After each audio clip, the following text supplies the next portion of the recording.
They looked at me, "Usko Devlok mein dal dal." I believed they will tell their friends and they will all come. Then at 3:30 in the morning, I got up and went out. Then I saw Devlok.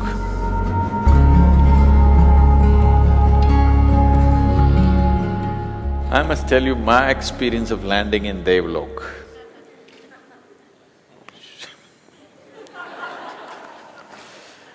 This was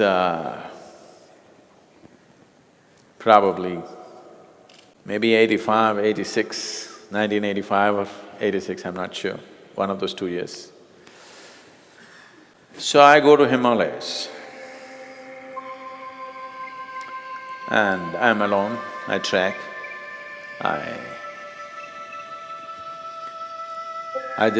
don't have any woolen clothing because I live in South India.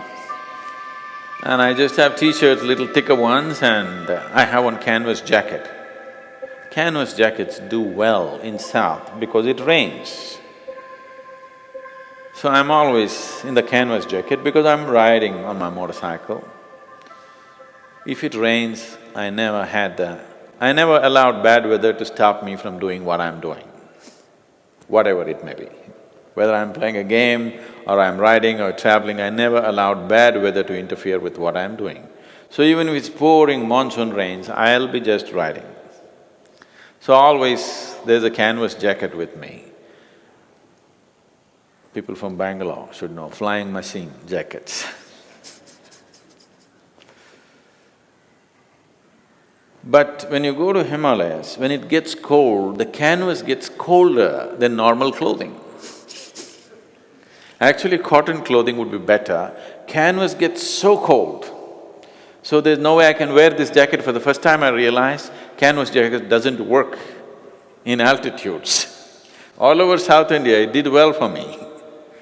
The highest altitude I reached is Ooty and Kodaikanal, so it protected me pretty well, but I went there and I couldn't wear this canvas jacket, so I had to take it off and just walk around in t-shirts when temperatures are like -3, -4 degrees centigrade. Then those days there were Bhuk Hartal buses. These buses are called Bhuk Hartal. Bhuk Hartal means hunger strike. Morning 3:30 AM, it will leave Haridwar. One of those small short chassis junk Tata buses. The roads were not like how it is today. The Himalayan roads were fabulous. In my experience, they were fabulous because almost every corner the bus looked like almost it's going to fall off. And I always went and sat on the top. Almost every year, from Haridwar to wherever I went, Gomukh, Kedar, Badri, I travelled on top of the bus. And I know every bend in the Himalayan road. About 5 years ago when I was driving, people who were driving with me were terrified. Because I was hitting like 130, 140 on the Himalayan tracks. Because I know every bend, I know every rock, every corner. It's like a video in my mind. If I just turn it on, it's like I'm seeing the road 2 bends ahead all the time. Those moments of sitting there on top of the bus and drinking in the Himalayas, even today I have a perfectly unedited video of the road of complete 12-14 hours drive. Now the Teri Dam has changed, I'm got a little confused near that place because the dam diverted the route. Otherwise, the video, if I turn it on, it just plays on for me even today. So I sit on the bus and I reach there. That day, the bus broke down halfway and there was some little bit of landslides. We reached late at Badri. We had to cross the gate at 6 o'clock or 6:30, but we didn't make it, and then the driver somehow begged the gate and opened, and we reached there around 8:30 in the evening. It was raining a little bit, cold. I can't wear my canvas jacket, so I'm in my t-shirt, all my muscles stiff, but I'm young. There's no substitute for that. So I went around and I'm trying to find myself an accommodation. I'm a super budget traveler. Normally, Wherever else I went, in New Delhi, I always slept in the bus station.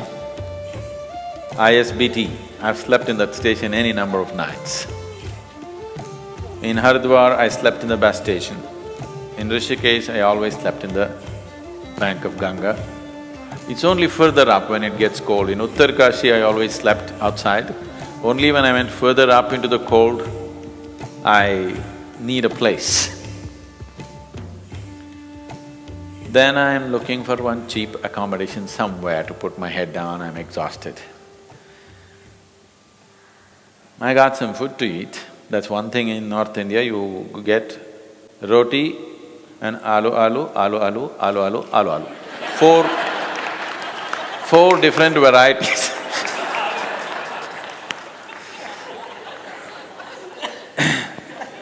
In 20-25 days of journey, only the potato is hanging in your head. Being from South India, you're desperately hoping somewhere there'll be some little rice and rasam that you can slurp down, which feels like food.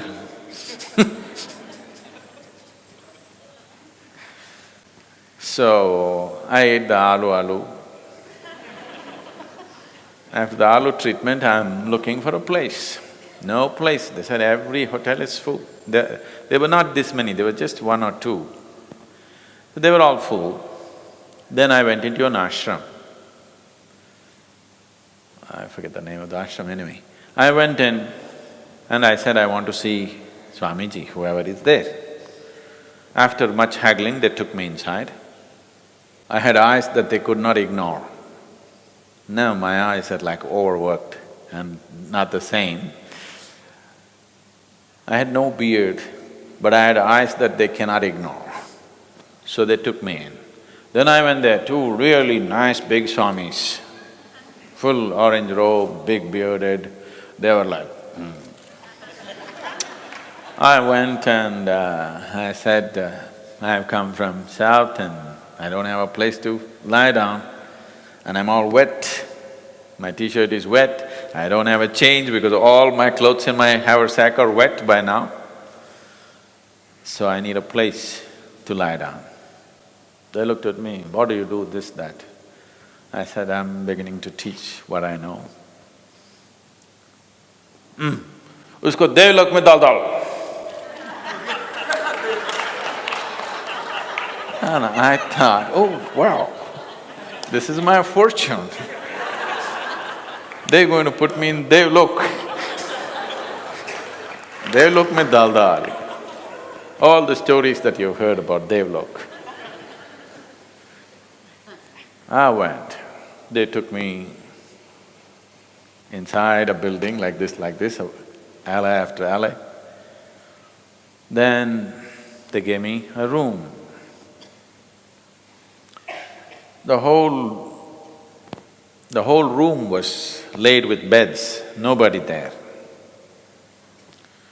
So I went and I said, thank you, and I put my bag down, I just want to hit the sack. I hit the sack, so much water in the beds, just it all came. Oh my God, okay, this bed is wet, I slept on that bed, that is also wet, this bed, this is also wet. But in spite of so much water, it did not drown the bugs.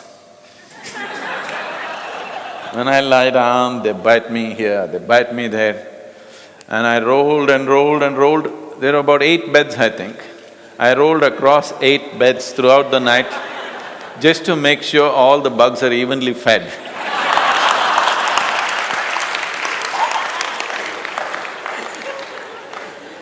I could have at least stayed in one bed. Once they're satisfied, maybe they would have also slept. But I believed they will tell their friends and they will all come. I just wanted to confuse them a bit, lying here, lying there, lying there. Then I couldn't sleep beyond 3:30 in the morning. The treatment of the bugs and cold bed, watery beds, not cold, wet, not damp, totally like if you lie on it, your clothes will soak up, including your underwear, everything is wet in that cold. So then at 3:30 in the morning, I got up and went out. Then I saw Devlok.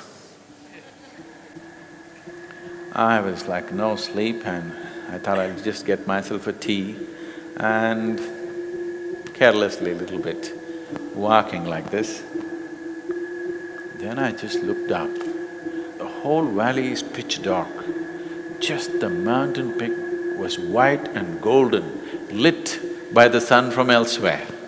I burst into tears. Then I knew I was in Devlok. No, it's our lok, which is so beautiful that you don't have to go to Devlok. So that's my experience of Devlok.